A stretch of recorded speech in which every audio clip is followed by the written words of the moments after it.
Rossiyadagi pulni begona qilmaydigan hamyurtlarimiz diqqatiga. Siz uchun Abu Sahi magazini eng arzonlashtirilgan narxlarda mingdan ortiq brend mahsulotlarni taklif qiladi. Smartfonlarni ishlab chiqaruvchidan birinchi qo'l bo'lgan Abu Sahi magazini barcha turdagi eng so'nggi modeldagi telefonlarni butun Rossiya bo'yicha eng arzonlashtirilgan narxda sizga taqdim qiladi. Xarid qilish yoki narxlarni bilish uchun Abu Sahi ilovasini Play Market yoki App Store dan yuklab oling va magazinimizga tashrif buyuring.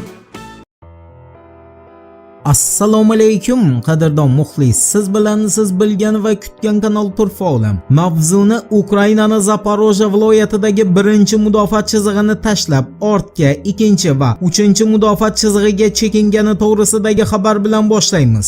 RIA agentligining Rossiya mudofaa vazirligiga tayanib axborot berishiga ko'ra 31 yanvar kuni Ukraina armiyasi Zaporojyedagi birinchi mudofaa chizig'ini tashlab ortga ikkinchi va uchinchi himoya chizig'iga chekinishga majbur bo'lgan. RIAning ma'lum qilishiga ko'ra Ukraina armiyasi Zaporojyedagi yangi kutilayotgan janglarda o'zida bor texnikani ham yo'qotmaslik uchun shu qarorga keldi.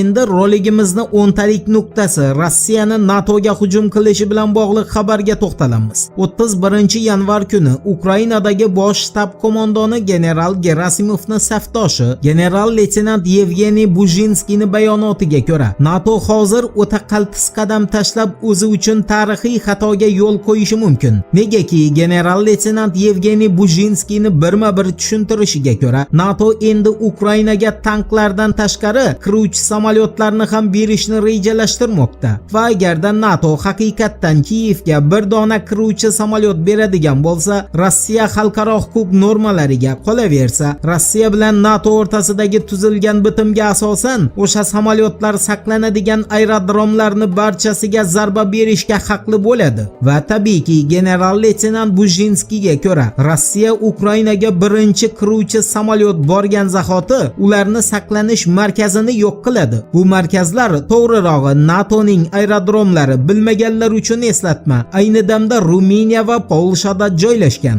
General-leytenant Yevgeniy Bujinskiyni NATOning rasman ogohlantirishiga ko'ra bu qarorga kelishdan oldin, ya'ni Kiyevga qiruvchi samolyot berishdan oldin Jens Stoltenberg yaxshilab o'ylab ko'rmog'i kerak. Bordi-yu u o'zini Ruminiya, qolaversa Polshadagi aviabazalari yo'q qilinishiga rozi bo'lsa, u holda Zelenskiyga bemalol o'zini qiruvchi samolyotlarini beraversin. Bu bayonotdan shuni xulosa qilish mumkinki, Zelenskiyning sharofati bilan endi 3-jahon urushi haqiqatdan ham eshik qoqmoqda. Uni oldini olish esa hozircha faqat va faqat qora niyatli oppoq uyga bog'liq.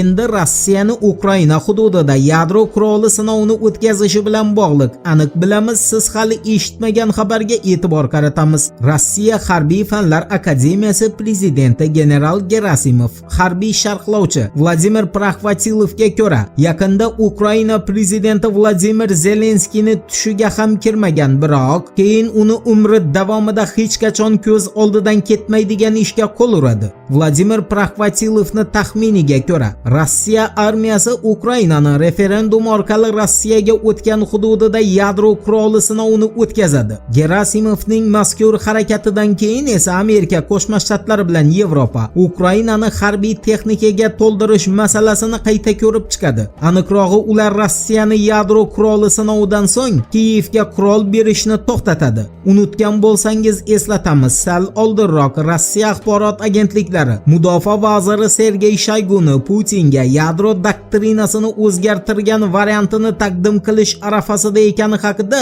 xabar ham tarqatgan edi. Bugun esa siyosiy va harbiy ekspert Vladimir Praxvatilovning bu gapidan keyin o'sha doktrinani Rossiya o'zgartirganiga yana bir bor ishonch hosil qilindi. Endi Yevroparlamentda ko'rib chiqilayotgan Rossiyani parchalash masalasiga yuzlanamiz. Yoqalarni yirtishga tayyor turing. Yevroparlamentning polshalik deputati Anna Fotigani 31-yanvar kuni kun tartibiga qo'ygan shov-shuvli masalasiga ko'ra, Yevropa endi Rossiyani mayda-mayda davlatchalarga bo'lishni ko'rib chiqmog'i zarur. Ursulani shogirdi Anna Fotigan aytishiga ko'ra, nima emish? Rossiya kuchayib, yon atrofidagi davlatlarga ulkan tahdid solarmish va uni gaz, suv, neft, oltin qolaversa, qolgan barcha qazilma boyliklarini barchasi Rossiyada yashovchi millatlarga teng taqsimlanishi kerak. Bu millatlar esa Rossiyani Yevropa tomonidan mayda-mayda qismlarga bo'lingan hududlarida istiqomat qilishi shart. Mana Yevropani asl basharasi. Voqealar rivojini birgalikda kuzatamiz. Turfolem bilan qoling. Siz kutgan kerakli ma'lumotlar hali oldinda.